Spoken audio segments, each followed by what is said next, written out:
freedom of religion includes the freedom to not worship. It's not only the freedom to worship however you want, but also the freedom not to worship. So it's a protection of the religious life. Remember, the founders weren't trying to suppress the religious conversation that way. They were protecting it.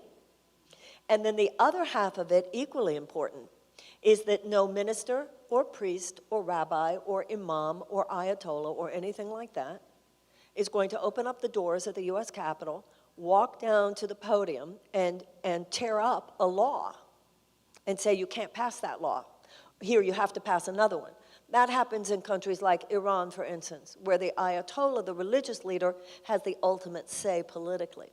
That will never happen here.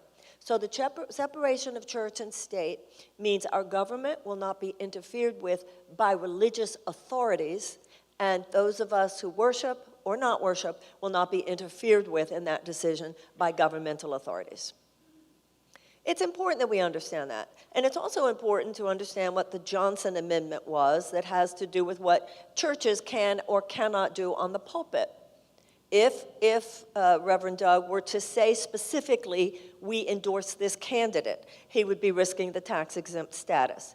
If he were to say specifically, we endorse this piece of legislation, that would be risking his tax-exempt status.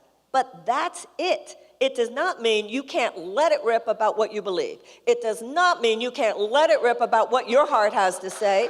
It does not mean you can't let it rip about your spiritual convictions on the pulpit, and that's what I intend to do today.